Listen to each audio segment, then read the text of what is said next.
In the harsh winter of 1875 Montana, Sarah Collins and her two young children barely survived on their crumbling homestead. Then, one stormy evening, fate delivered a dying stranger to their door.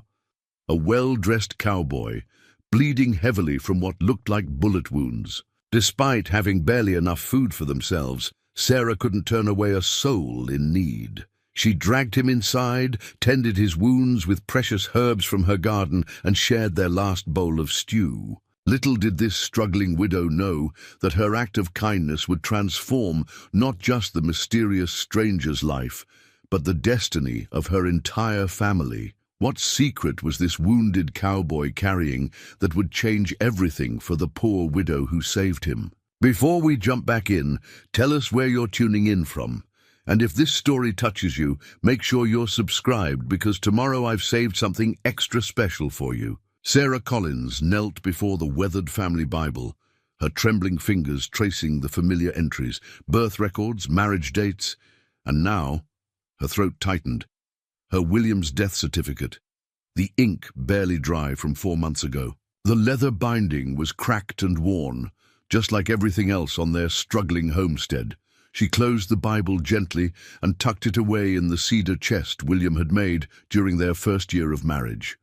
Through the cabin's lone window, she watched Emma and Thomas playing in the yard, their laughter a bitter reminder of how quickly childhood innocence could fade in the face of hardship. Emma, at 10, was already shouldering responsibilities far beyond her years, while 8-year-old Thomas tried his best to be the man of the house. The morning wind whistled through gaps in the cabin walls that William would have sealed, had pneumonia not taken him so suddenly last winter. Sarah pulled her shawl tighter, remembering how he'd promised to teach Thomas about maintaining the homestead come spring. Now spring had arrived, and with it came more challenges than she could handle alone.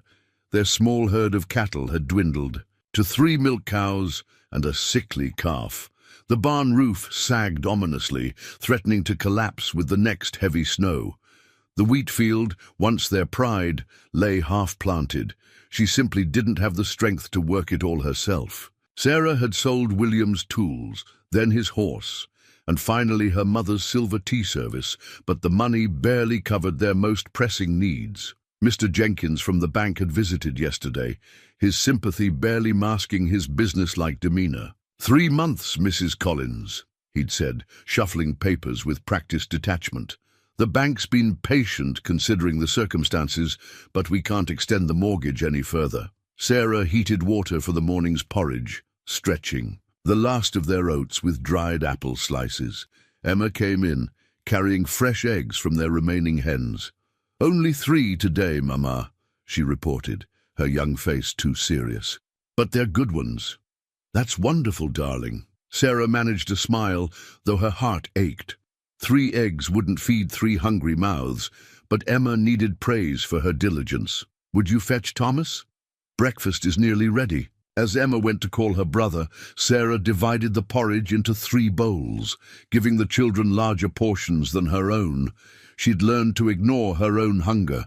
A mother's sacrifice came as naturally as breathing. Thomas burst in, proudly, carrying a bundle of kindling he'd gathered. "Mama, look! I found some dry wood under the old oak tree." His eyes shone with the same determination William had always shown, making Sarah's heart clench with both pride and sorrow. "Well done, my brave boy." She ruffled his hair as he passed, noting how his shirt sleeves had grown too short. They'd need new clothes before winter, but that was a worry for another day.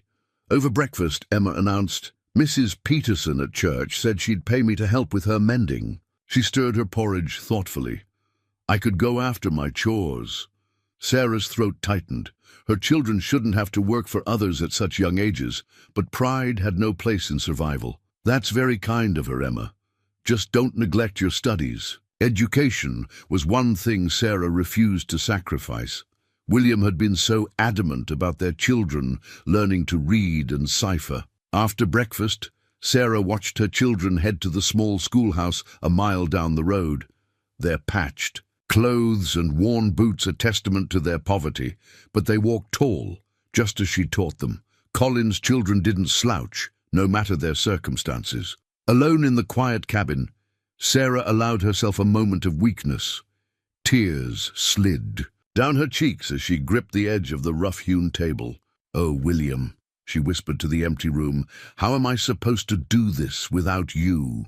The question echoed unanswered, as it had every day since his passing. But she had no choice but to find a way. 3 months to save their home. 3 months to perform a miracle. Sarah wiped her eyes, straightened her apron, and stepped outside to face another day of impossible choices and relentless work. Her children needed her to be strong, and strong she would remain, even if it broke her heart in the process. The storm arrived just before dusk, bringing with it a biting wind that rattled the cabin's shutters. Sarah had just finished storing the day's meager harvest, 3 turnips and a handful of winter squash, when she heard Thomas shouting from outside, "Mama! Mama! Come quick!" There was an edge to his voice she'd never heard before. Sarah grabbed her shawl, hurrying out into the growing darkness. The wind whipped her skirts as she followed Thomas's voice toward the edge of their wheat field. Emma was already there, standing rigid as a fence post, staring at something in the growing shadows. "Good Lord," Sarah breathed, crossing herself. At the sight before them, a man lay crumpled in the mud, blood darkening his expensive shirt. Beside him, a magnificent black stallion lay dead, its saddle adorned with elaborate Mexican silver spurs that glinted dully in the fading light. The man's clothes spoke of wealth, fine wool coat, leather boots that cost more than their entire harvest. But wealth meant nothing when life's blood was seeping into Montana soil. "He's still breathing, Mama," Emma whispered, her face pale in the gathering dark. "We can't leave him out here." Sarah felt the weight of the decision pressing down on her shoulders. They barely had enough food for themselves, barely enough medicine, barely enough of anything. But her daughter was right. They couldn't leave him to die. "Thomas, run back and stoke the fire. Emma, help me with him." Sarah knelt in the mud, checking the man's pulse. It was there, but weak, fluttering like a trapped bird beneath his skin. The stranger groaned as they turned him over. He was a large man, solid with muscle beneath his fine clothes. Blood matted his dark hair, and more seeped from a wound in his side. His face, though lined with pain, bore the refined features of someone used to commanding respect. "What do you suppose happened to him?" Emma asked, struggling to help her mother drag the unconscious man toward their cabin. "Nothing good," Sarah replied grimly, noting the powder burns around the bullet hole in his shirt. This was no hunting accident. They managed to get him inside, though Sarah's back screamed in protest. Thomas had the fire blazing, casting worried glances at the blood they were tracking across the floor. "Emma, fetch my herb box. Thomas, bring clean rags and water." Sarah's voice was steady, though her hands shook as she began cutting away the stranger's shirt. The wound was ugly, but the bullet had passed clean through. She'd seen worse during the war, when their farm had served as an informal field hospital. As she cleaned and dressed the wound, Sarah couldn't help noticing other scars on the man's body. Old bullet wounds, knife marks, the tales of a violent life written in flesh. What kind of man was she bringing into her home, near her children? But then she saw something else. A silver pocket watch, blood-stained but fine, hanging from his vest. She carefully opened it, revealing an inscription, "To J.W.H. with eternal love, Margaret." The watch's owner had been loved once, had been someone's dear one. She couldn't turn him away. Through the night they tended him. Emma proved herself invaluable, changing cold compresses and helping prepare poultices from Sarah's dwindling herb supply. Thomas kept the fire stoked and watched at the window, though for what, Sarah wasn't sure she wanted to know. The strangers. Fever rose with the moon, bringing with it delirious mumblings. "Margaret, forgive me, should have been there." His voice was cultured, despite the fever's rasp. "The papers in the saddle must—" "Hush now," Sarah soothed, pressing a cool cloth to his forehead. "You're safe here." Dawn was breaking when his fever finally broke. Sarah sent the children to bed, their young faces drawn with worry and exhaustion. She stayed by the stranger's side, watching the rise and fall of his chest, studying the strong lines of his face. Who was he? What had brought him, wounded and alone, to the edge of their failing farm? The questions tumbled through her tired mind as she kept her vigil. As the first rays of sunlight crept through the window, the stranger's eyes fluttered open.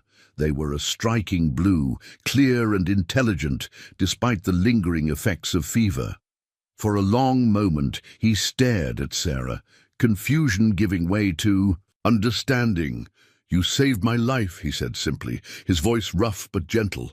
Sarah nodded, suddenly aware of her disheveled appearance and the poverty evident in every corner of their cabin. "Rest now.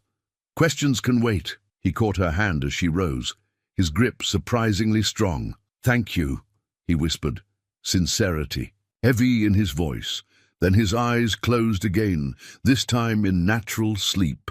Sarah watched him for a moment longer, an inexplicable feeling stirring in her chest. Somehow, she knew their lives would never be the same after this night. The next 2 days passed in a blur of fevered mutterings and anxious vigilance. Sarah sent the children to school as usual, not wanting to disrupt their routine, but she could see their minds were back at the cabin with their mysterious guest. Even at school, Emma later reported, they couldn't escape the intrigue. Thomas had found a crumpled wanted poster by the schoolhouse showing rough-looking men who'd been terrorizing nearby ranches. "Probably the same ones who shot him, Mama," Thomas whispered over dinner, his eyes wide with excitement.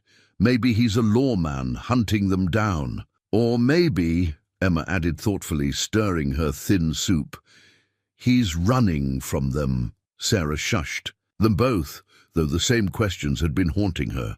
The stranger's expensive clothes suggested wealth, but the scars on his body spoke of violence. His fevered ramblings painted an even more complex picture. "The double H must protect." "The double H," he'd mutter, tossing restlessly. Other times, he'd call out for Margaret, the name from the pocket watch, his voice thick with grief. Then there were the troubling moments when he'd suddenly tense, hands clenching as if reaching for weapons, speaking of ambushes and betrayal. During his more lucid moments, he was unfailingly courteous, thanking Sarah for each small kindness with the manners of a gentleman. He'd even tried to refuse their precious broth, seeing how little they had. "Ma'am, I can't take food from your children's mouths." "Nonsense," Sarah had replied firmly, though her heart warmed at his consideration. A body needs strength to heal. On the third morning, while changing his bandages, Sarah noticed his fever had finally broken completely. His blue eyes were clear as they followed her movements, and there was color in his face beyond the flush of illness. "Your children," he said suddenly, his voice stronger than it had been. "They're well behaved. You've done a fine job with them." Sarah's hand stilled for a moment. "Thank you. They're good kids. They've had to grow up too fast, though." He nodded, understanding in his gaze as he looked around their humble cabin. "Times are hard." "We manage," Sarah said, perhaps too quickly. Pride made her add, "We're not looking for charity, Mr." She let the question hang. A small smile touched his lips. "Harrison, James Harrison." He paused, seeming to weigh his next words carefully. "And I would never presume to offer charity, Mrs. Collins, but I believe in paying my debts." Something in his tone made Sarah look up sharply. He held her gaze steadily, and she had the unsettling feeling he'd seen every patch in their clothes, every crack in the walls, every sign of their desperate circumstances. Before she could respond, Emma burst through the door, out of breath. "Mama! Ryder's coming!" Fear threaded through her voice, and Sarah's heart clenched. James Harrison's reaction was immediate. Gone was the invalid. In his place was a man of action, despite his wounds. "Get the children behind the root cellar door," he ordered quietly, already trying to rise. "Anyone asks, you haven't seen a soul." Sarah helped him to the back room, questions burning on her tongue. Who were these men? Why was he so certain they meant harm? But there was no time. Horses were approaching. She hurried Emma and Thomas into the root cellar, pressing a finger to her lips. Then she smoothed her apron, took a deep breath, and opened the cabin door just as 3 riders pulled up. They were rough-looking men, trail dust coating their clothes, weapons worn openly on their hips. The leader, a scarred man with cold eyes, touched his hat with mock politeness. "Afternoon, ma'am. We're looking for a friend of ours. Tall fellow, well-dressed, might have passed through here recently." Sarah met his gaze steadily, channeling every bit of William's strength. "Haven't seen anyone fitting that description. We don't get many visitors out here." The man's eyes narrowed, studying her face for signs of deception. Behind him, his companions were eyeing the property with predatory interest. "Mind if we look around, just to be thorough?" "I do mind," Sarah replied, steel entering her voice. "My children are inside, and I don't allow strange men near them. Now, if you'll excuse me, I have work to do." She held her ground, heart pounding, until they finally turned their horses away. Only when they were dots on the horizon did she close the door and sag against it, trembling. What kind of man was she harboring, and what had she gotten her family into?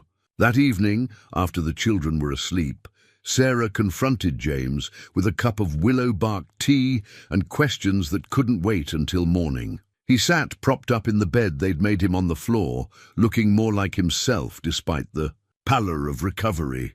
"Those men," Sarah began, keeping her voice low, "they weren't friends of yours." "No, Mum." James accepted the tea with a grateful nod.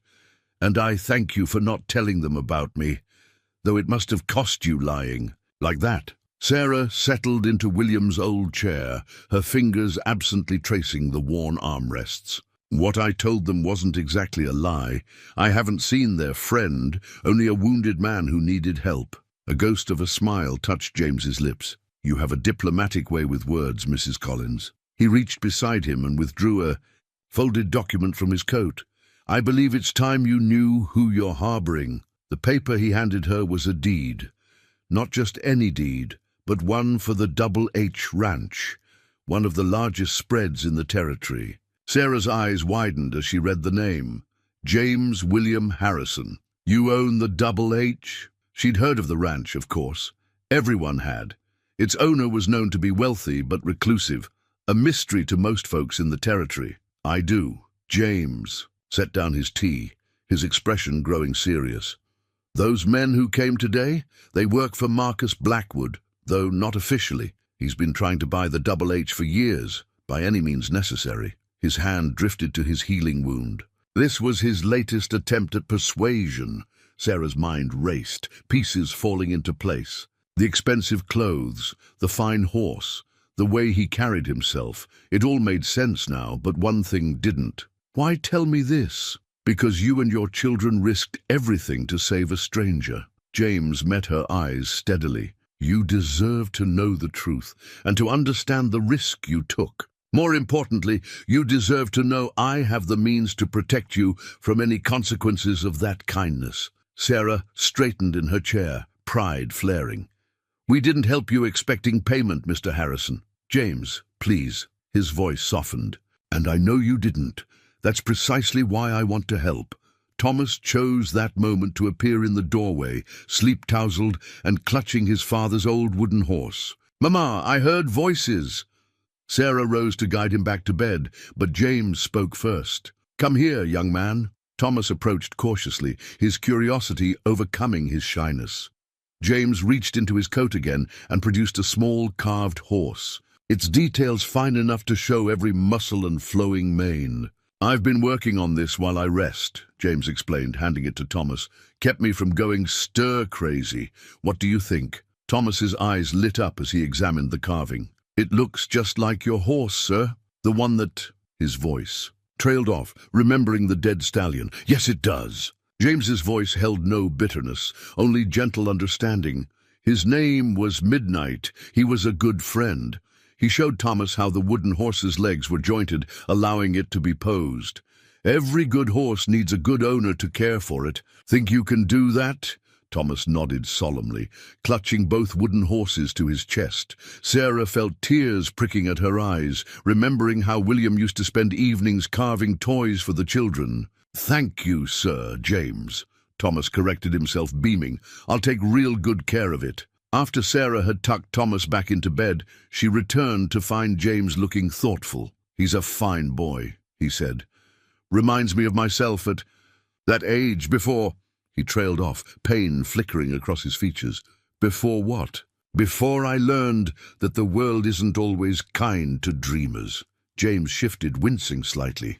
"Your children still have that light in their eyes, Mrs. Collins.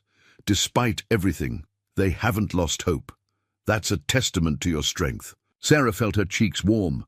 "Sarah, please, if I'm to call you James." "Sarah." He smiled, and for a moment she saw past the wealthy rancher to the man beneath, one who'd known loss, who understood struggle, who recognized the value of simple kindness. "I think tomorrow I might be strong enough to show Thomas how to properly whittle, if you approve, of course." She found herself smiling back. "I think he'd like that very much." Neither of them mentioned the deed still lying between them, or the men who might return, or the growing sense that their lives were changing in ways they couldn't yet understand. For now, it was enough to share this quiet moment, warmed by the embers of trust beginning to glow between them. As James regained his strength over the next few days, Sarah noticed him watching her family with an expression she couldn't quite read. He spent mornings teaching Thomas to whittle, afternoons listening to Emma read from her schoolbooks, and evenings sharing stories of cattle drives and frontier life that had both children spellbound. But it was the quiet moments that revealed most about their mysterious guest. One afternoon, while the children were at school, Sarah found him standing at the window, holding a worn photograph she hadn't seen before. In it, a beautiful young woman smiled at the camera, her hand resting on a younger James's shoulder. "Margaret," he said quietly without turning around. "My wife." Sarah paused in her mending, hearing the weight of loss in those two words. "The one from the pocket watch inscription." He nodded, finally turning to face her. "She died 8 years ago. Fever took her and our unborn child." His fingers traced the photograph's edge. "I built the double H for her, you know. She always wanted a place where we could raise a family, grow old together." By the time it was finished, she was gone. The revelations settled in the quiet cabin like dust motes in sunlight. Sarah understood now why the wealthy owner of the double H lived alone, why his eyes sometimes held such shadows. "William, my husband, he built this cabin with his own hands," Sarah offered, sharing her own grief in return. "Said every nail was a promise of our future together."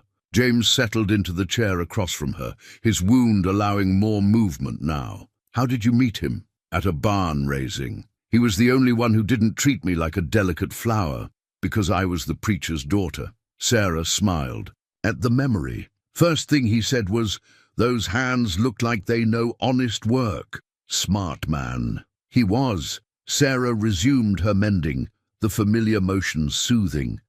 "The children are so much like him. Emma has his determination, and Thomas his gentle heart. They're extraordinary children," James agreed, watching her work. "The way they've stepped up to help their mother, never complaining about the burdens they carry, reminds me that strength comes in many forms." Sarah's hand stilled. "Sometimes I worry it's too much for them. They should be playing, not—" She gestured at their threadbare surroundings. "They play," James said softly. "I've watched them, but they also understand what matters. Family, loyalty, hard work. Those are lessons many adults never learn." Their eyes met across the cabin, and Sarah felt something shift between them, a recognition of shared understanding, of parallel griefs that had shaped them both. The moment was broken by the children's return from school, their voices carrying. Across the yard, Emma burst in first, clutching a piece of paper. "James, the teacher said my arithmetic was perfect today." "Did she now?" James's entire demeanor changed, warming like sunshine breaking through clouds. "Well, that deserves a proper celebration. How about I teach you to calculate cattle percentages? Every rancher needs to know their numbers. As Emma settled beside him at the table, Thomas, hovering nearby to listen, Sarah watched them together. James treated the children with a natural ease that spoke of the father he might have been, had life turned out differently. There was no condescension in his manner, no false praise, just genuine interest and gentle guidance. Later that evening, after the children were asleep, Sarah found James on the porch, staring at the stars. His wound was healing well, which meant he'd be leaving soon. The thought brought an unexpected ache to her chest. "I've been alone at the Double H for so long," he said without preamble. "I'd forgotten what it feels like to have a family around." He turned to face her, his expression open and vulnerable in the moonlight. "Thank you for reminding me." Sarah wanted to say something about loneliness, about healing, about how his presence had brought something vital back to their home, but the words caught in her throat. Instead, she simply nodded, understanding passing between them in the quiet night air. They stood together in comfortable silence, while somewhere in the distance a coyote called to its mate, a lonely sound that echoed across the prairie and settled in their hearts. The morning James Harrison declared himself well enough to ride brought both relief and an unexpected sadness to the Collins household. He'd borrowed one of the neighbors' horses the day before, sending Thomas to arrange it, and now stood in their kitchen, looking more the wealthy rancher than the wounded man they'd nursed back to health. "Before I leave," he said, placing a thick envelope on the table, "there's something we need to discuss, Sarah." She eyed the envelope warily, her spine stiffening. "We've managed just fine before, Mr. Harrison." "James," he corrected gently. "And yes, you have managed, but at what cost?" He pulled out a chair, gesturing for her to sit. "Please, hear me out." Sarah sat, noting how Emma and Thomas hovered in the doorway, their faces a mixture of curiosity and concern. James noticed them too and smiled warmly. "Children, would you give your mother and me a moment?" The request was kind but firm. They retreated reluctantly, though Sarah suspected they'd be listening from just outside. James sat across from her, pushing the envelope forward. "This is a bank notice. I've settled your mortgage." Sarah's hand flew to her throat. "You had no right." "Perhaps not," he agreed, raising a hand to forestall her protest. "But I had the means and the will. The bank will no longer be threatening to take your home." Tears pricked at Sarah's eyes, relief warring with pride. "We can't accept." "You can, and you will." James's voice was quiet, but determined. "Not as charity, Sarah, as an investment in people who showed extraordinary kindness to a stranger." He leaned forward, his eyes intense. "But that's not all I'm proposing." From his coat, he withdrew another document. "The Double H needs good people, honest people. I'm offering you a partnership of sorts." Sarah's hands trembled as she took the paper. It was a contract, carefully worded, outlining a position as manager of a new breeding operation he proposed to start on her land. "Your property sits on excellent grazing land," James explained. "With some improvements, a new barn, proper fencing, quality stock, it could be productive again. The children could continue their schooling, but also learn ranching if they're interested." He paused, watching her face. "You'd be paid a fair wage, plus a percentage of the operation's profits." Sarah stared at the contract, her mind whirling. "Why?" "Because, in the week I've spent here, I've seen more genuine strength and dignity than I've encountered in years of business dealings." James's voice softened. "Your children are bright and hard-working. You're capable and determined. The Double H would benefit from having people like you associated with it." He reached into his vest pocket and withdrew a small key. "There's a strong box in my saddlebag. Would you ask Thomas to fetch it?"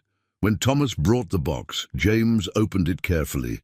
Inside lay banknotes and additional papers. "This is an advance on your salary, enough to make the immediate improvements the property needs. And these," he indicated the papers, "are recommendations from associates in town. The general store, the mercantile, the lumber yard. They'll extend you credit on my account for whatever supplies you require. Sarah's pride warred with practicality. The offer was more than generous. It was life-changing, but accepting help, especially on this scale. I won't be beholden to any man, she said finally, her voice firm. James smiled. I wouldn't expect you to be.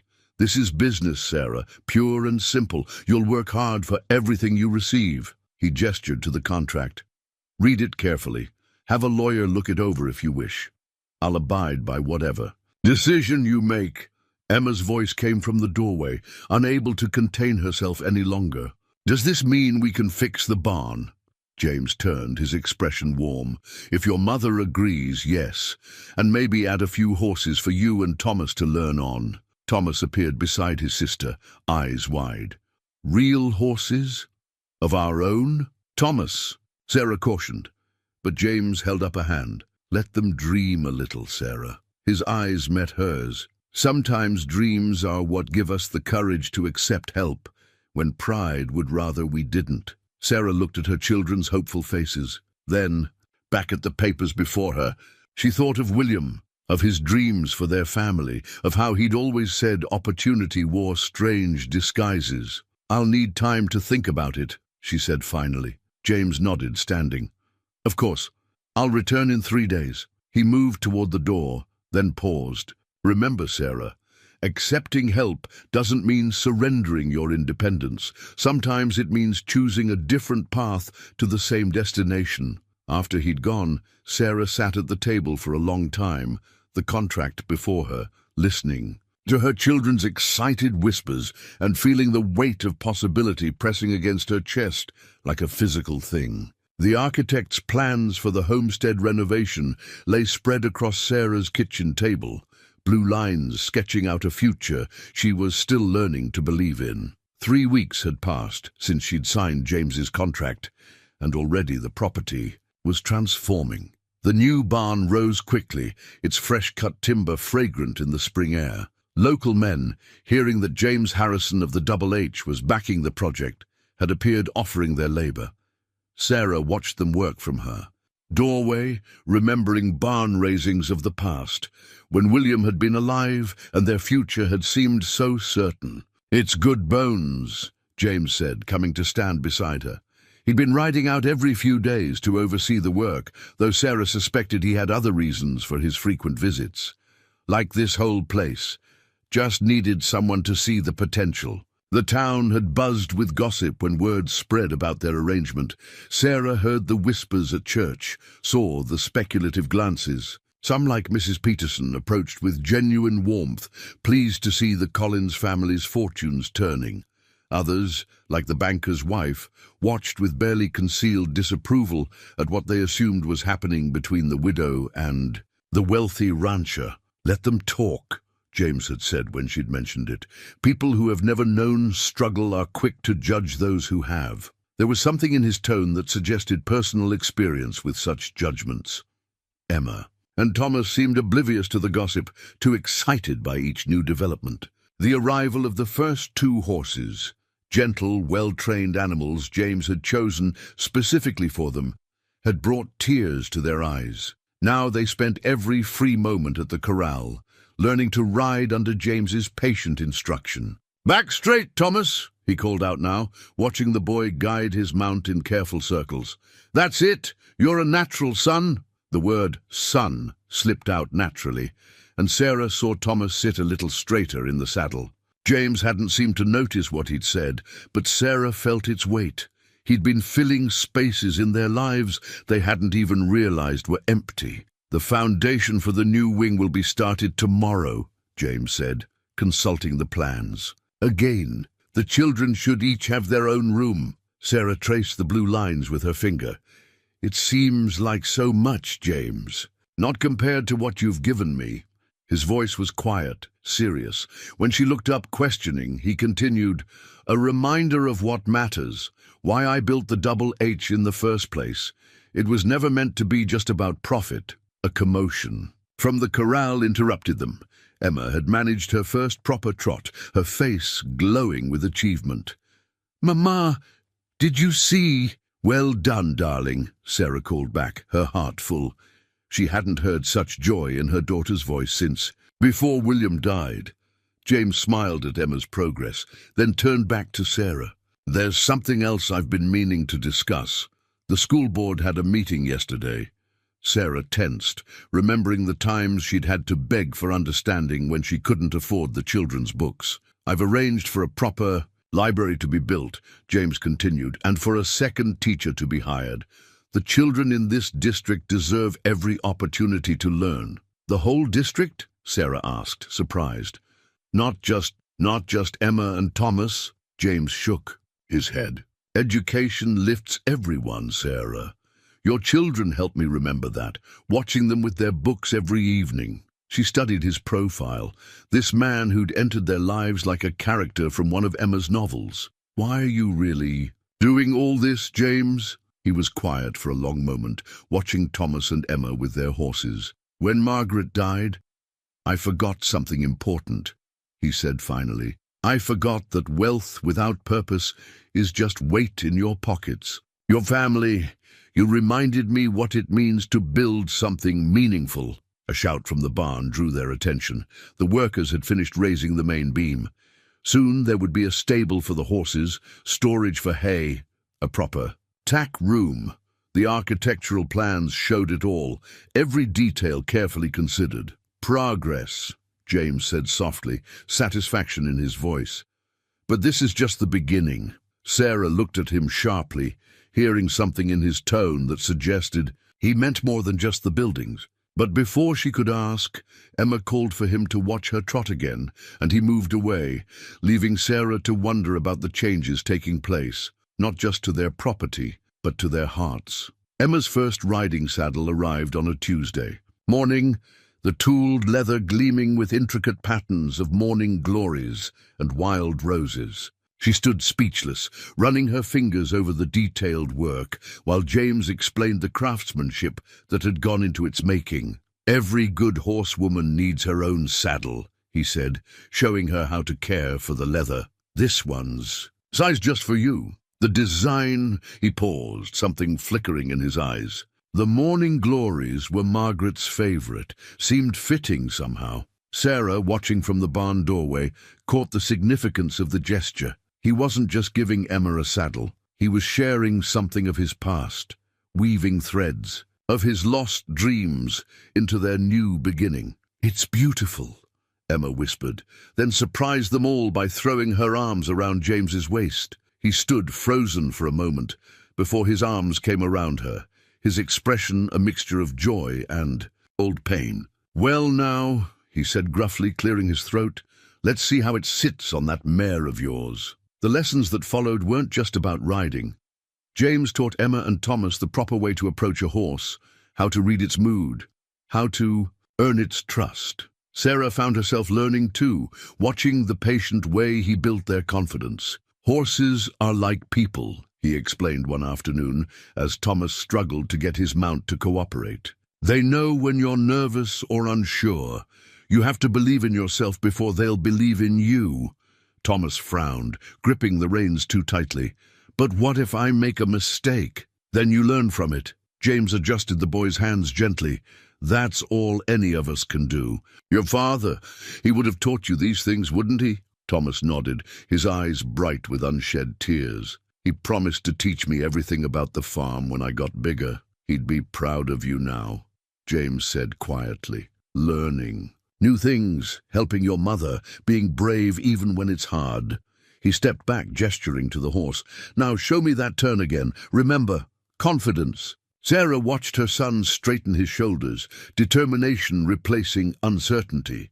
The horse responded immediately to his more assured handling, executing a perfect turn. "That's my boy," James called out, pride evident in his voice. He turned to find Sarah watching them, and something passed between them, an understanding of what these moments meant. Later that evening, as Sarah prepared dinner, she heard James and Emma on the porch, their voices carrying through the open window. Emma was asking about the Double H, about the cattle operations and breeding programs. "I want to learn everything," Emma declared, Mama says girls can do anything if they set their minds to it. Your mama's a wise woman, James replied. You know, some of the best ranch managers I know are women. They have a natural way with the animals, an attention to detail that many men miss. Could I be a ranch manager someday? With hard work and learning? Absolutely. James's voice held no condescension, only genuine encouragement.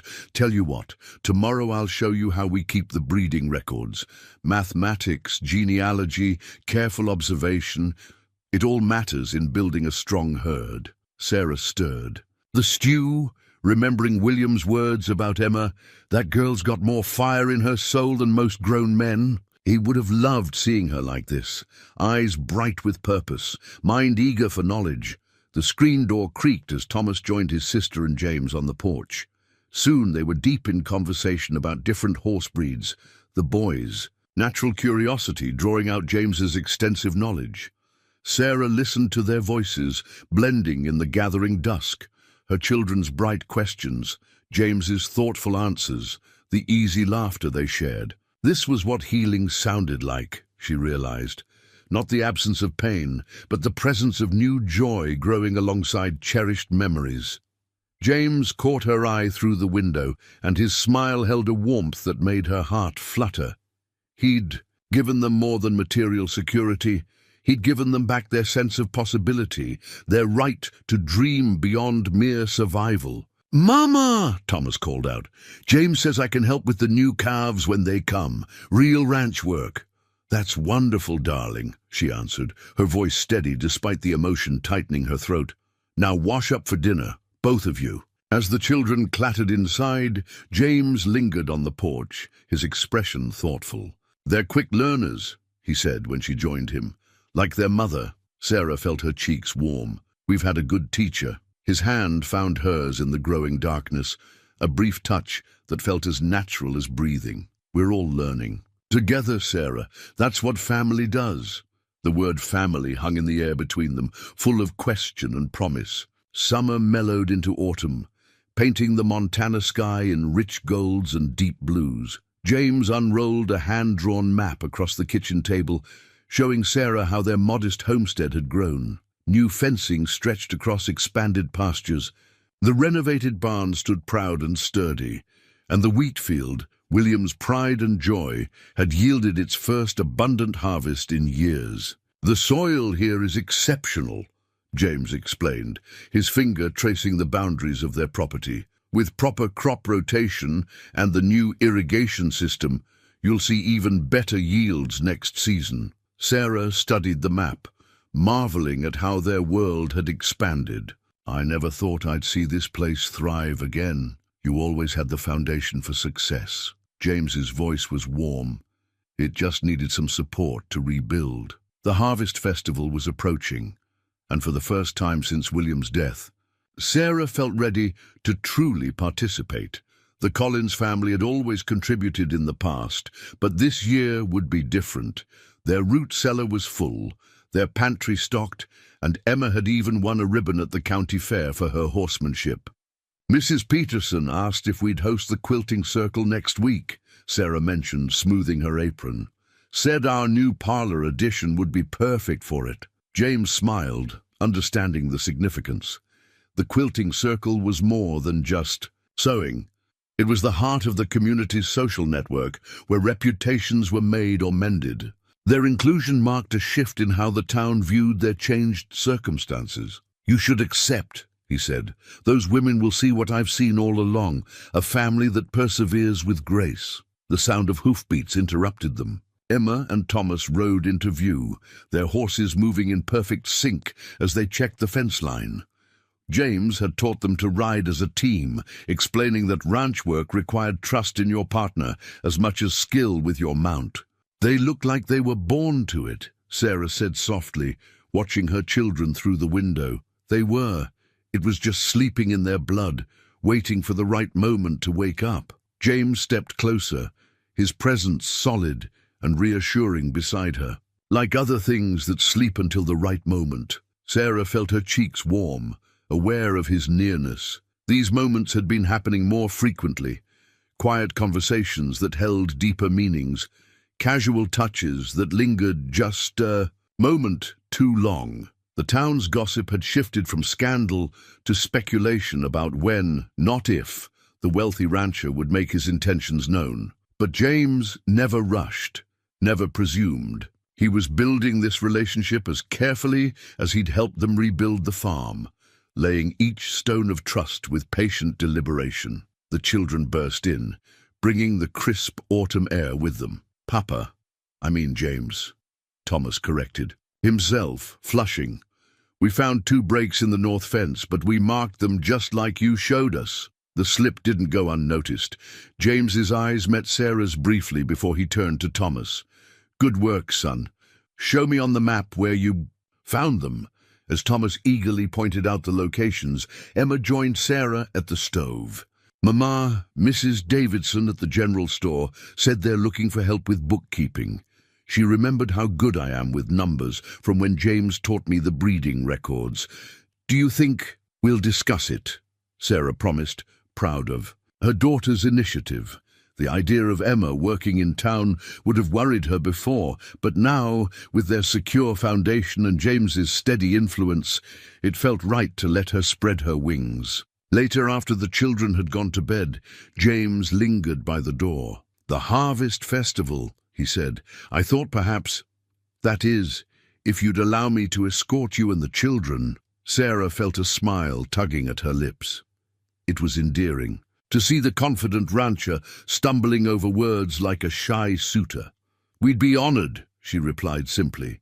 His answering smile lit his entire face. "Then I'll bid you good night, Mrs. Collins." He tipped his hat, a gesture that managed to be both proper and intimate. As she watched him ride away in the gathering dusk, Sarah touched the window frame that William had crafted so long ago. The wood was smooth under her fingers, solid and dependable, like the foundation of their new life.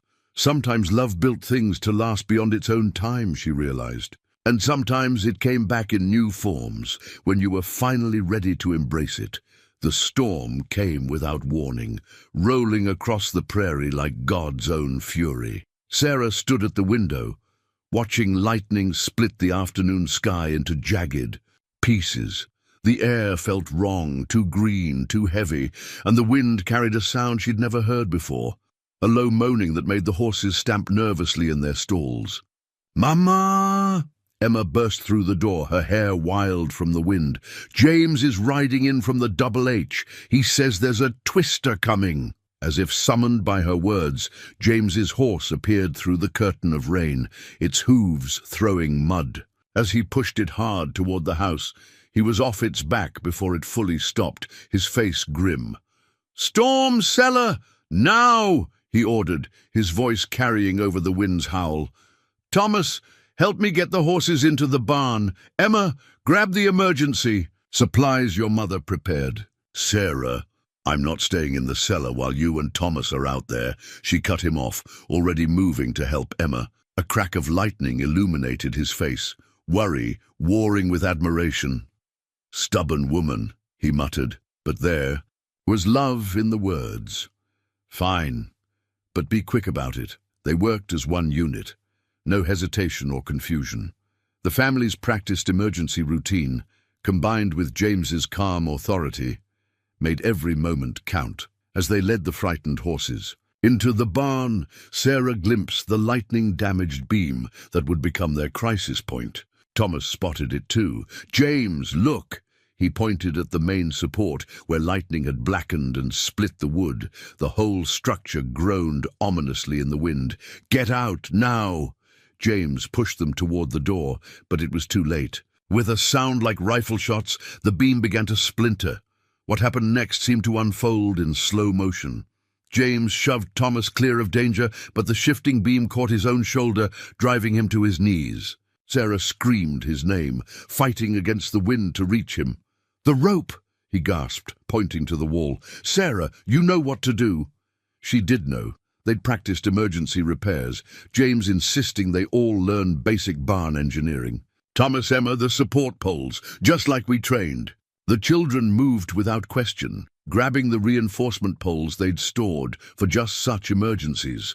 Sarah's hands flew over the rope, creating the pulley system James had taught her. Together, they worked to brace the failing beam, the family moving like parts of a well-oiled machine. "Never thought," James grunted as he helped position the support despite his injured shoulder, "I'd be so grateful for those practice drills." "Less talking, more bracing," Sarah ordered, but she caught his proud smile through the rain streaming down their faces. The storm raged around them, but inside the barn, 4 people worked in perfect synchronization. Emma, who'd learned knots from James during their riding lessons, secured the temporary braces. Thomas, remembering everything his father had taught him about wood and everything James had added about engineering, helped calculate the angles of support. When the last brace was secured, they stood back, breathing hard, watching the reinforced beam hold against the wind's assault. The barn creaked and shuddered, but it held. "Into the house, quickly," James directed, cradling his injured arm. "That twister's still coming." They made it to the storm cellar just as the tornado touched down, its roar drowning out all other sounds. In the lamplight below ground, Sarah examined James's shoulder while the children huddled together, listening to the chaos above. "It's not dislocated," she announced with relief, her hands gentle on his skin, "but you'll have some magnificent bruises." "Worth it," he said softly, his good hand covering hers where it rested on his shoulder. "Sarah, seeing you all work together like that, we had a good teacher." She met his eyes in the dim light. "You've given us more than protection, James. You've given us the tools to protect ourselves." Emma's voice came from where she sat with Thomas. "We're not afraid, Mama. Well, not as much as we used to be. James taught us that being prepared is better than being afraid. And that family takes care of each other," Thomas added firmly. James's breath caught at the boy's words, and Sarah felt his hand tighten on hers. Above them, the storm began to fade, its fury spending itself across the prairie. They stayed in the cellar until the all-clear, talking quietly, drawing comfort from each other's presence. When they finally emerged, the barn stood solid, wounded but unbowed, like the family that had fought to save it. The lightning-scarred beam would become a reminder of this night, of how crisis had proven what they were becoming, a family bound by more than blood or circumstance, forged in challenge and strengthened by love. Sarah found James's journal by accident while helping him change his bandages after the storm. It fell from his coat pocket, leather-bound and well-worn, opening to pages filled with a neat architectural hand. She tried to look away, but a familiar name caught her eye. Margaret would have loved the Collins children. "It's all right," James said softly, noticing her discovery. "Read it if you'd like. There shouldn't be secrets between—" He paused, letting the unspoken word hang between them. Sarah sat beside him, the journal warm in her hands.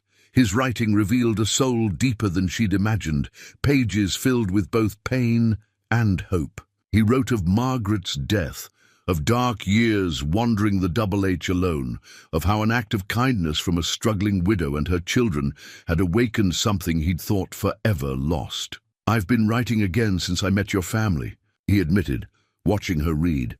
"Margaret always said I kept my feelings too close, that I needed to let them breathe on paper."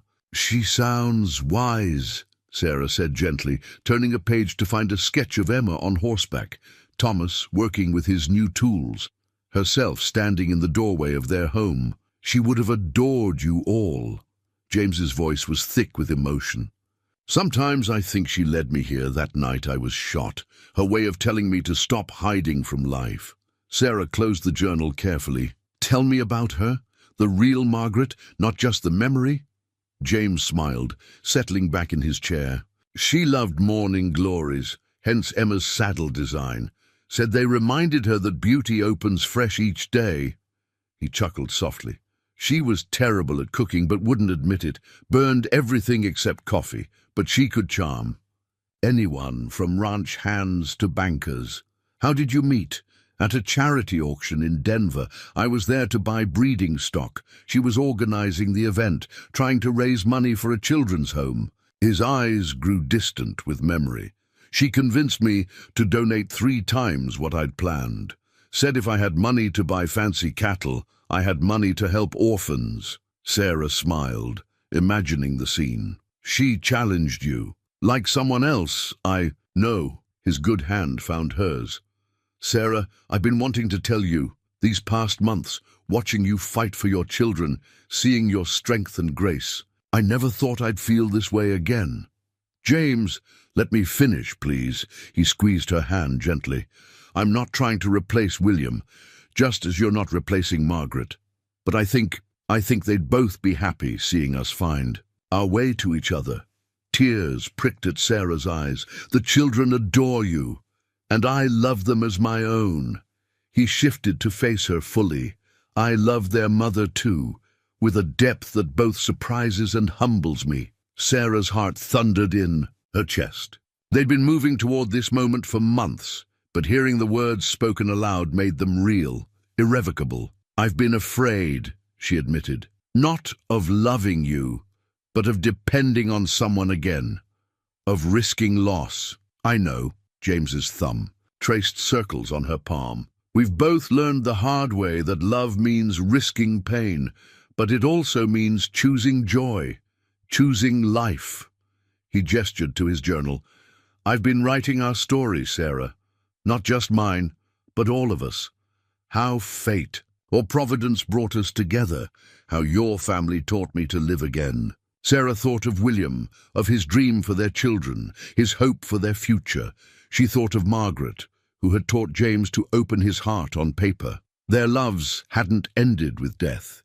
They had transformed, becoming the foundation for something new. Read me what you've written, she asked softly. James opened the journal again, finding a recent entry.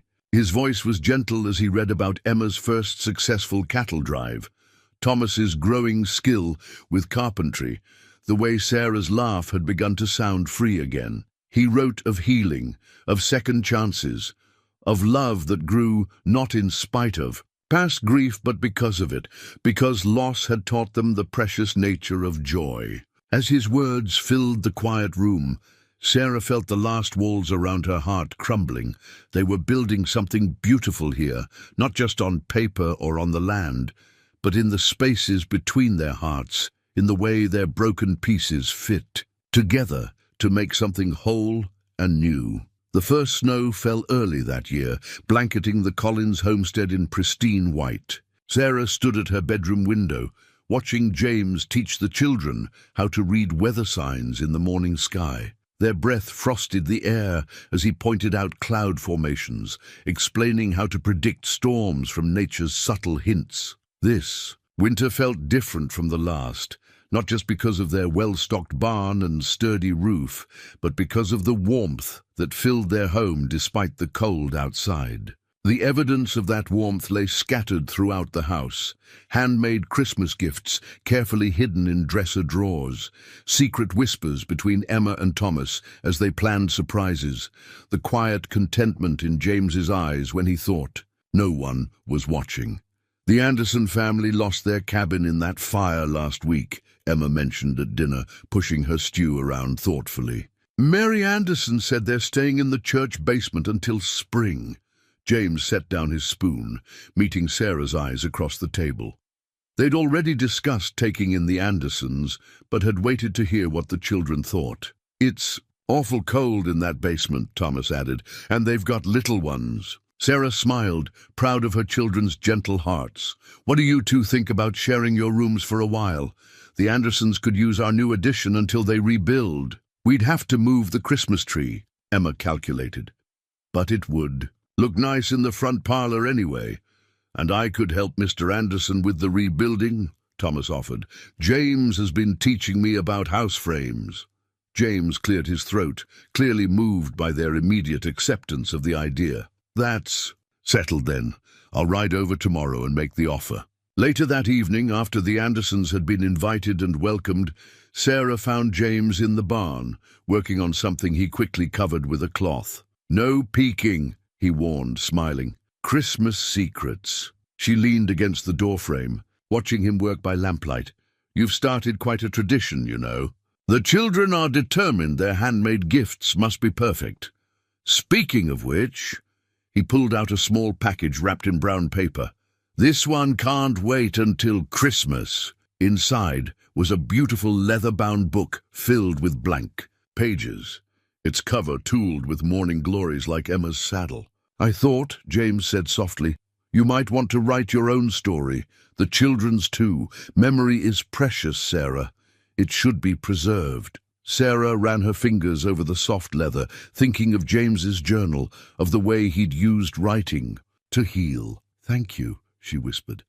A commotion from the house interrupted them, the Andersons arriving with their meager belongings.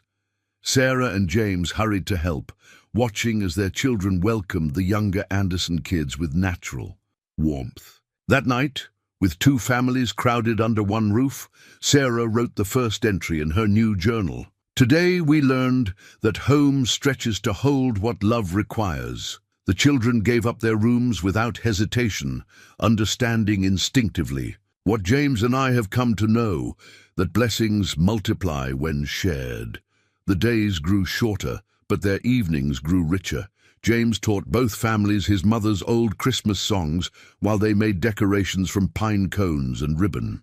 The Anderson children added their own traditions, paper snowflakes, Swedish prayers, stories of their grandmother's homeland. Emma and Mary Anderson became thick as thieves, spending hours together making gifts for their families. Thomas took young Billy Anderson under his wing, teaching him about tools and wood with the same patience James had shown him. The smell of Christmas baking filled the house, Sarah and Mrs. Anderson trading recipes, mixing traditions as easily as they mixed dough.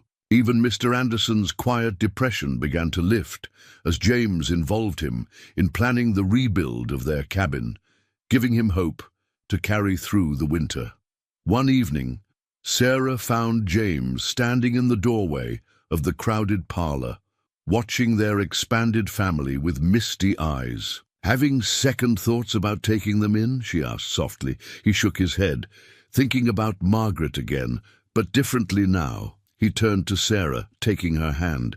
She always said wealth was meant to be shared, that a home should be as big as its heart. He smiled. She would have loved this chaos. William, too, Sarah agreed. He believed in neighbors helping neighbors. James pulled her closer, both of them watching as Emma taught the youngest Anderson girl to string cranberries. We're not just honoring their memories anymore, are we? We're building something new, something that belongs to all of us. Sarah leaned into his strength, feeling the truth of his words. This Christmas, with its handmade gifts and shared burdens, its blended traditions and expanded family, was teaching them all what love could build when given room to grow. The threatening letter arrived on a bright January morning, carried by a ranch hand from the Double H, who'd ridden hard through the snow. Sarah recognized Marcus Blackwood's elegant handwriting even before James's face darkened at the sight of it. The children? James asked quietly, scanning the contents. At school, Sarah replied, moving to read over his shoulder. The words made her blood run cold. Harrison, your recent domestic arrangements haven't gone unnoticed. Quite touching, how you've found yourself a ready-made family.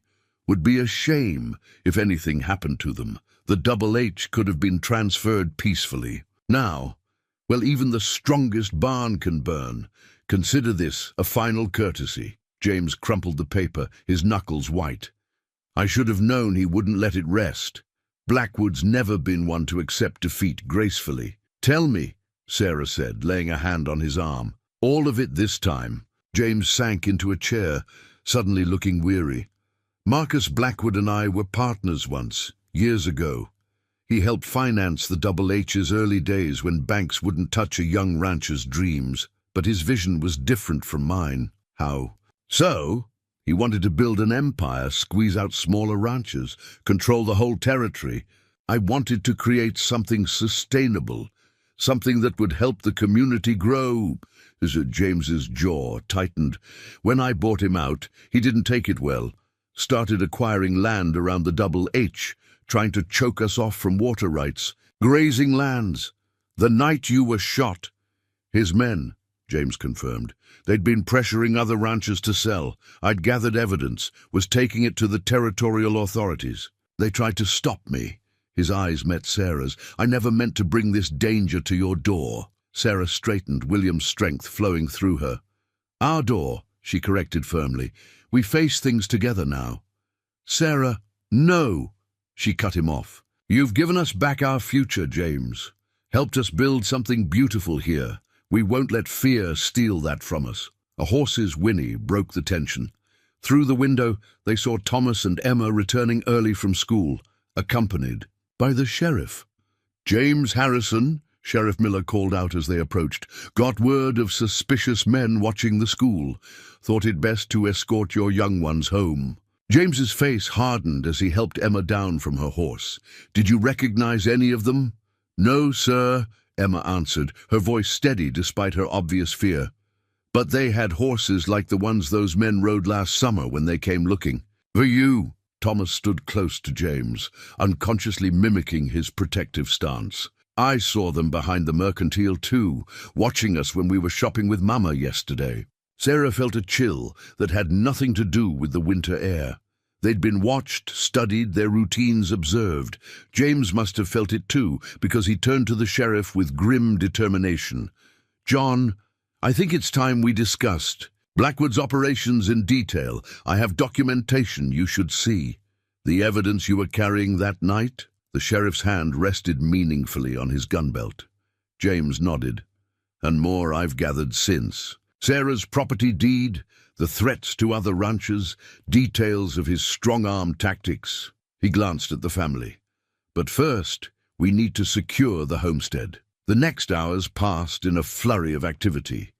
James and the sheriff organized armed patrols of trusted men. Sarah and the children brought the horses into the barn, secured windows, and prepared emergency supplies just as they had before the storm. We've practiced for this too, Emma reminded Thomas as they filled water barrels. Remember what James taught us.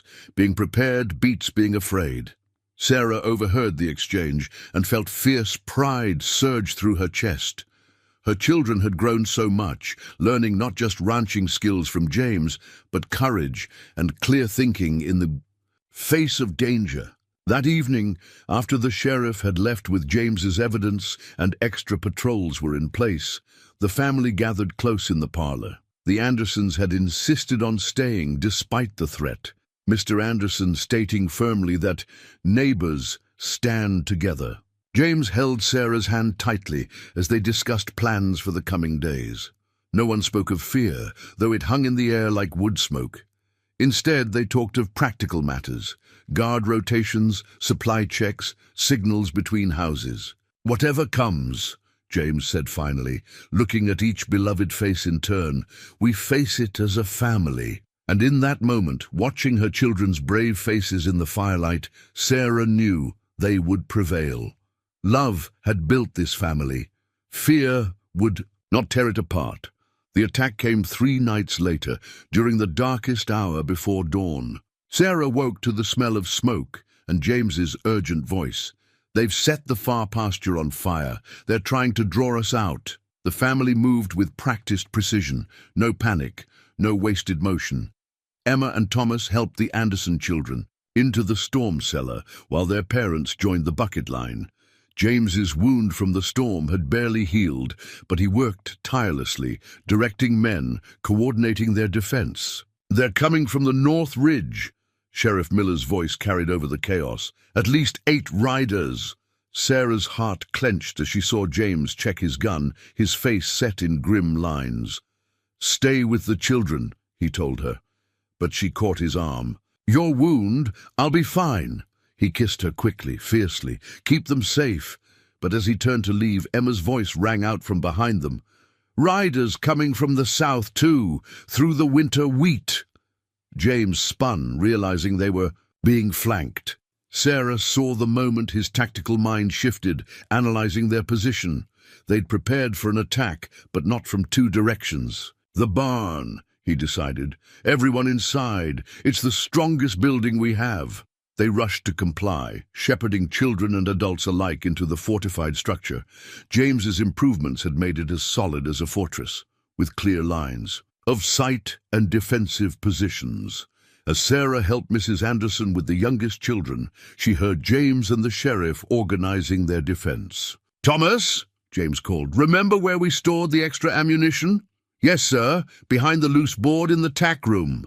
"Good lad. Emma, your mother's rifle?" "Already got it, James." Emma appeared with Sarah's Winchester, her young face determined. "And I remember what you taught me about loading it." Sarah felt a surge of pride through her fear. Her children were scared, yes, but they were their father's children, and now James's too. They knew what needed to be done. The first shots came as a warning, pinging off the barn's metal roof. "They want to scare us out," James explained, positioning defenders at strategic points. "Blackwood prefers to avoid outright murder. Bad for business."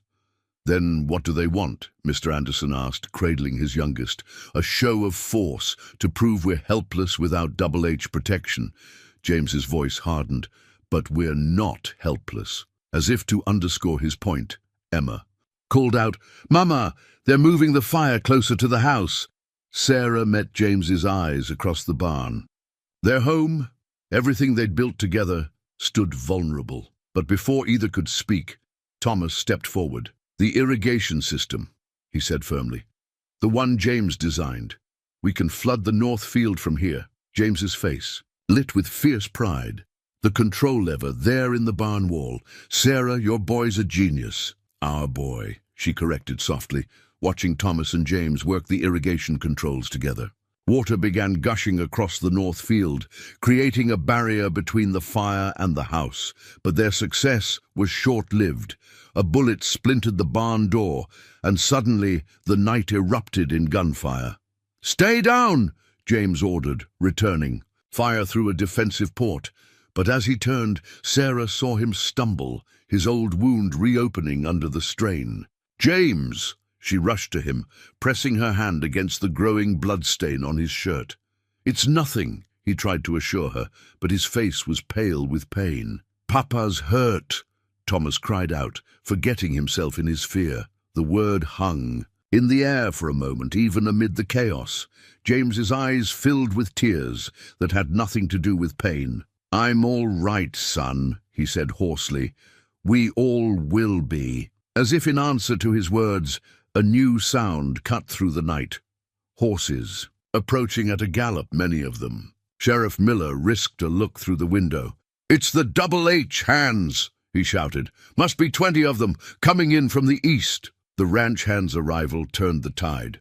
Caught between law enforcement and loyal Double H men, Blackwood's forces quickly retreated. As the gunfire faded, Sarah helped James to his feet, supporting him as they emerged from the barn. Their home still stood, thanks to Thomas's quick thinking. The fire was contained, and the arriving ranch hands were already helping to extinguish it completely. But it was the scene inside the barn that struck Sarah most deeply. Their two families huddled together, her children showing the younger ones how to be brave, everyone supporting each other through the crisis. James leaned heavily on her shoulder, watching the same scene. "I'm sorry," he whispered, "for bringing this danger." "Stop!" Sarah turned to face him. "You heard Thomas. You're his papa now. Our children chose you, James Harrison, and so did I. Whatever comes, we face it together." Dawn was breaking over the mountains, painting the snow-covered land in shades of pink and gold. Their world had changed in the night, but they had emerged stronger, their bonds tested by fire and fear, and found unbreakable. In the quiet days following the attack, healing took many forms. James's physical wound mended slowly under Sarah's careful attention, but it was the deeper healing within the family that proved most profound. The children were the first to broach the subject that hung in the air. Emma and Thomas stood in the doorway of James's recovery room, clutching something behind their backs. "Papa," Emma said softly, testing the word that Thomas had cried out in fear. We made you something. James's breath caught at the title, his eyes meeting Sarah's where she sat beside his bed. She nodded encouragingly, her heart full. The children brought forward a handmade wooden box, its lid carved with morning glories like those on Emma's saddle.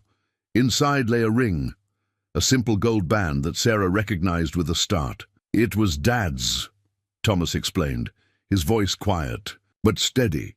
We found it in Mama's cedar chest. We thought maybe it was time it had a new purpose. James sat up straighter, emotion clear on his face. Children, I couldn't...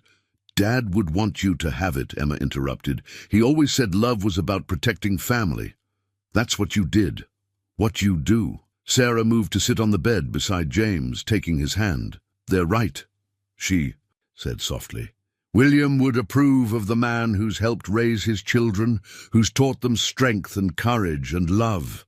James looked at the ring, then at the faces of his family, for they were truly his family now, bound by choice and love and shared trials. I'd be honored, he said hoarsely, but only if your mother agrees to make it official. He turned to Sarah, his eyes full of meaning. I should be on one knee for this, but you're exactly where you should be, Sarah answered, tears threatening.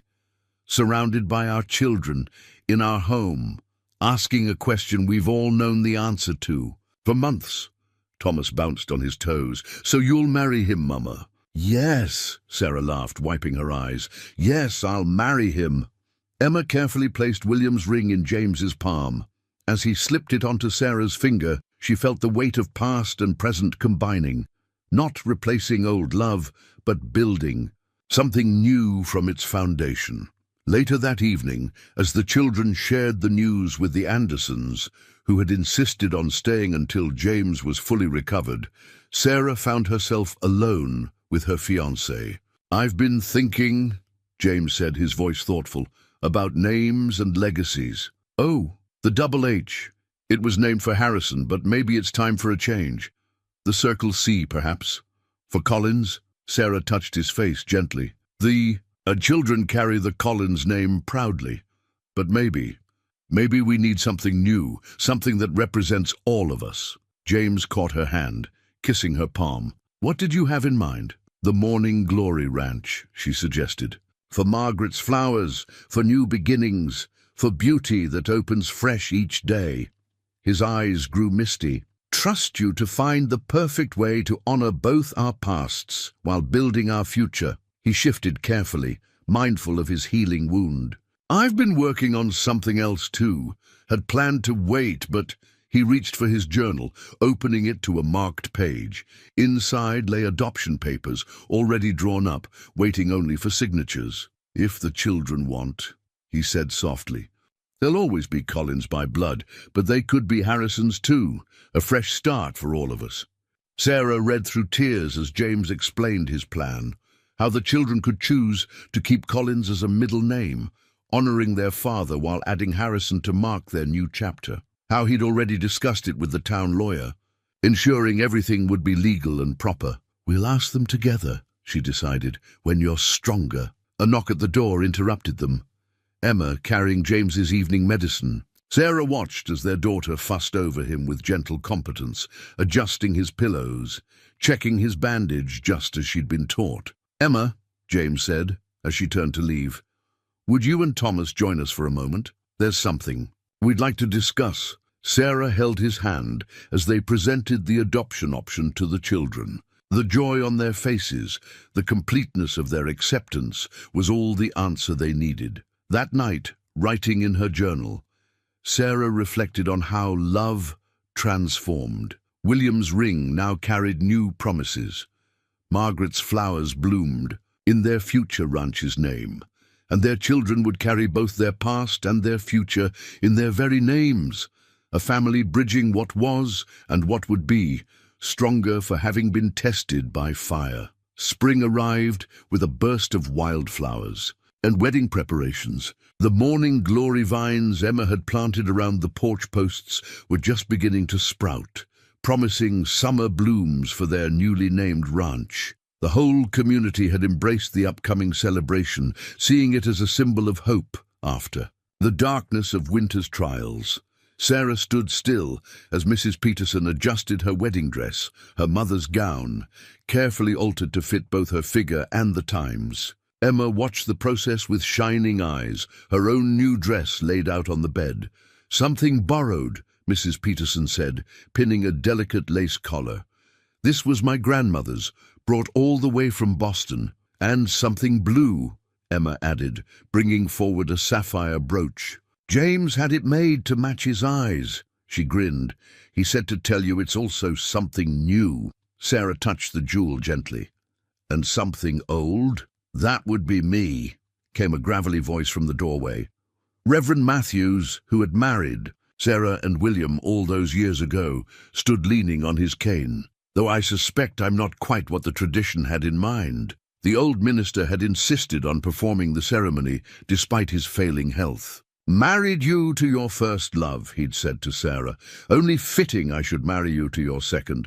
The good Lord knows the heart can grow to hold more love." The days leading up to the wedding transformed their homestead.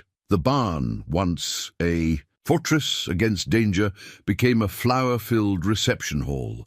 The Andersons, now settled in their rebuilt cabin, helped string lanterns from the rafters. Thomas proved himself an expert at directing the decorating crews, his natural talent for organization shining through.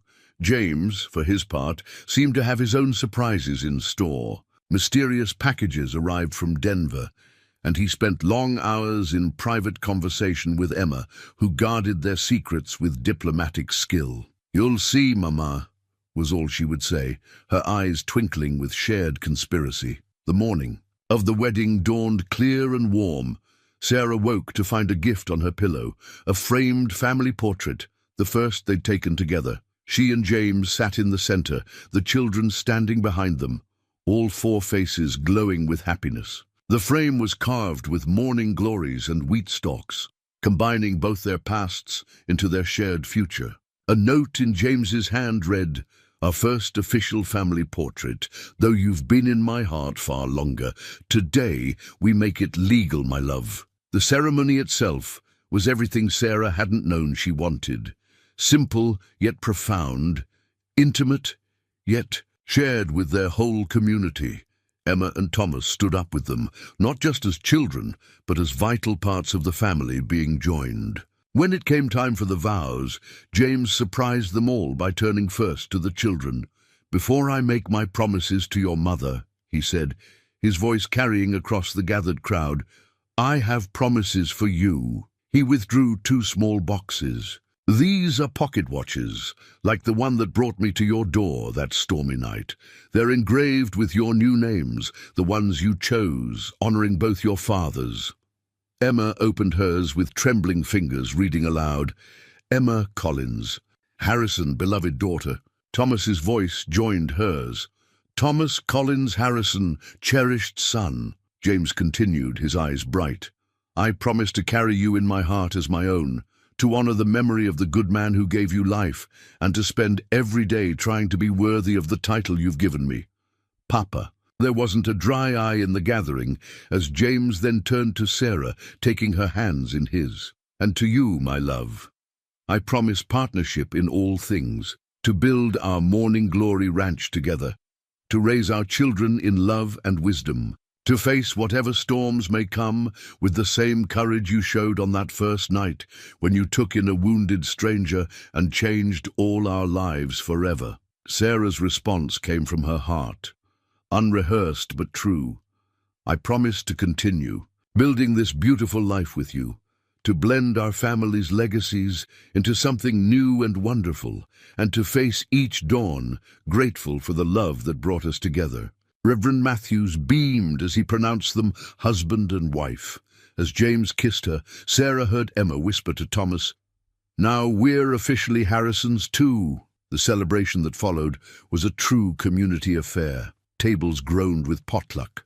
Dishes, children played between the lantern-lit trees, and even the most proper ladies found themselves joining in when the dancing started. Looking around at their transformed barn, at their children dancing with the Anderson kids at James's. Face glowing with joy as he watched it all, Sarah felt the rightness of their journey. They had built this happiness together, brick by brick, choice by choice, love by love. The morning glories might not be blooming yet, but their promise was there in every green shoot reaching for the sun. New life, new beginnings, new beauty opening fresh each day. 1 year later, Sarah sat in the parlor of the Morning Glory Ranch, recording the day's events in the leather-bound journal James had given her. Through the window, morning glories bloomed in vibrant purple and blue, their vines strong and established now, just like the family they represented. The new family Bible lay open beside her, its pages recording their joined lives, the children's adoption, the wedding, and now her hand strayed to her growing belly. The newest Harrison, due to arrive with the spring thaw. Emma's voice drifted in from outside, confident and clear, as she directed the ranch hands in moving cattle to the north pasture. At 15, she'd grown into her role as James's apprentice, showing a natural talent for ranch management that made her father beam with pride. "She's got both our heads for business," James had said recently, watching Emma calculate breeding records, "and both our hearts for the land." Thomas, now 12, had found his own path, combining William's gift for woodworking with James's engineering mind. The elegant cradle taking shape in his workshop proved how well those inherited talents blended. Sarah smiled, remembering the morning Thomas had presented his design plans, explaining how he'd incorporated elements from both families. Morning glories carved along the rails, wheat stalks in the headboard, all supported by the solid craftsmanship William had taught him to value.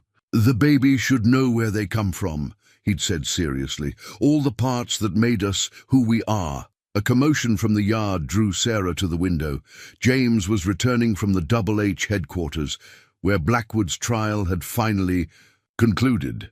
The children rushed to meet him, and even from a distance, Sarah could read the good news in his bearing.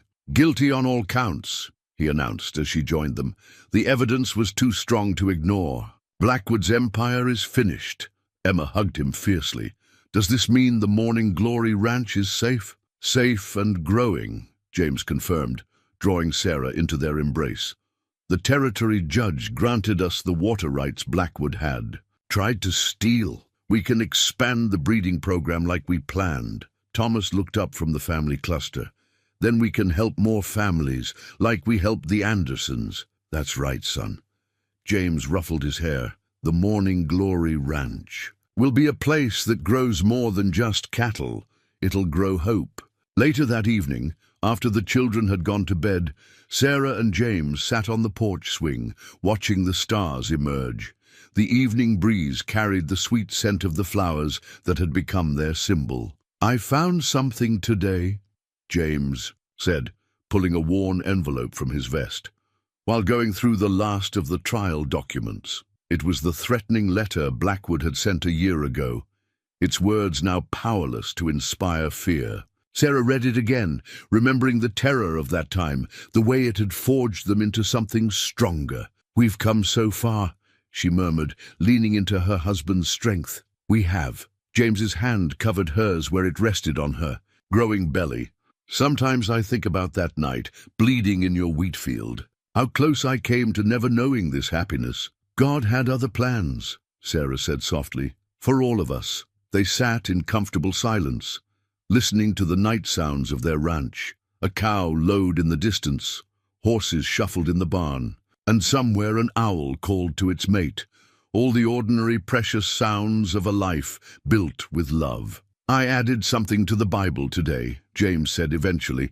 "Been meaning to for a while." Sarah followed him inside, where he opened the family Bible to a new page. There in his neat hand he'd written, "Let it be known that love builds bridges across loss, that family is formed by choice as much as blood, and that hope, like morning glories, blooms fresh each day." The Harrison family, born from the Collins and Harrison lines, stands as testament to God's grace in giving second chances and new beginnings. Written this day, In gratitude for the night, a poor widow and her kids saved a dying cowboy, not knowing he would be God's answer to their prayers, just as they were the answer to his. Tears blurred Sarah's vision as she read. "It's perfect," she whispered.